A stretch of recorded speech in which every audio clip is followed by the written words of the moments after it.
Bharat scouts ಮತ್ತು guides ಜಿಲ್ಲಾ ಸಂಸ್ಥೆಯ ವತಿಯಿಂದ ಶಾಸಕರ ಅನುದಾನದಲ್ಲಿ ನವೀಕರಣಗೊಂಡ ಸಭಾಂಗಣವನ್ನು ಮಡಿಕೇರಿ ಶಾಸಕ ಡಾಕ್ಟರ್ ಮಂತರಗೌಡ ಅವರು ಉದ್ಘಾಟಿಸಿದರು. ಇದೇ ಸಂದರ್ಭ ಪೊನ್ನಮ್ಮ ಕುಶಾಲಪ್ಪ ಸ್ಕೌಟ್ಸ್ ಗೈಡ್ಸ್ ಭವನದಲ್ಲಿ ನಡೆದ ಸಂಸ್ಥಾಪಕರ ದಿನಾಚರಣೆ, ವಿಶ್ವ ಚಿಂತನ, ವಿಶ್ವ ಭ್ರಾತೃತ್ವ ದಿನಾಚರಣೆ ಹಾಗೂ ಜಿಲ್ಲಾ ಪ್ರಶಸ್ತಿ ಪ್ರದಾನ ಸಮಾರಂಭ ಉದ್ಘಾಟಿಸಿ ಮಾತನಾಡಿದ ಶಾಸಕರು, ಸಂಸ್ಥೆ ಅಭಿವೃದ್ಧಿಗೆ ಅಗತ್ಯ ಅನುದಾನ ಒದಗಿಸುವುದಾಗಿ ಭರವಸೆ ನೀಡಿದರು. ಜಿಲ್ಲಾ ಉಪವಿಭಾಗಾಧಿಕಾರಿ ನಿತಿನ್ ಚೆಕ್ಕಿ ಅವರು ಜಿಲ್ಲಾ ಪ್ರಶಸ್ತಿ ಪತ್ರ ವಿತರಿಸಿ ಮಾತನಾಡಿ, ತನಗೆ ಭಾರತ ಸ್ಕೌಟ್ಸ್ ಮತ್ತು ಗೈಡ್ಸ್ ಮೇಲೆ ತುಂಬಾ ಅಭಿಮಾನವಿದೆ.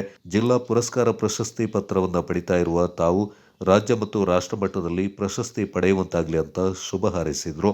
ಶಿಕ್ಷಣ ಸಂಯೋಜಕ ಕೃಷ್ಣಪ್ಪ ಅವರು ಮಾತನಾಡಿ, ಭಾರತ ಸ್ಕೌಟ್ಸ್ ಮತ್ತು ಗೈಡ್ಸ್ ಸಂಸ್ಥೆ ವಿದ್ಯಾರ್ಥಿಗಳಲ್ಲಿ ಪ್ರಾಮಾಣಿಕತೆಯನ್ನು ಬೆಳೆಸುತ್ತೆ.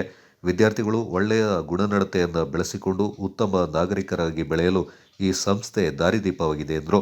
ಸಂಸ್ಥೆಯ ಪ್ರಧಾನ ಆಯುಕ್ತ ಕೆಟಿ ಬೇಬಿ ಮ್ಯಾಥ್ಯೂ ಅವರು ಸಂಸ್ಥೆ ಅಭಿವೃದ್ಧಿ ಕಾರ್ಯಗಳಿಗೆ 5 ಲಕ್ಷ ರೂಪಾಯಿ ಒದಗಿಸುವಂತೆ ಶಾಸಕರಲ್ಲಿ ಮನವಿ ಮಾಡಿದರು.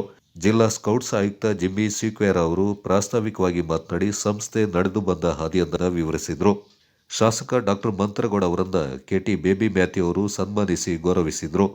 ಸುಮಾರು 28 ವರ್ಷಗಳ ಕಾಲ ಗೈಡ್ಸ್ ವಿಭಾಗದಲ್ಲಿ ಸೇವೆ ಸಲ್ಲಿಸಿದ ಅಮ್ಮತ್ತಿಯ ಗುಡ್ ಶಫರ್ಡ್ ಶಾಲೆಯ ನಿವೃತ್ತ ಶಿಕ್ಷಕಿ ಮೇರಿ ಅವರನ್ನ ಇದೇ ಸಂದರ್ಭ ಸನ್ಮಾನ ಮಾಡಲಾಯಿತು.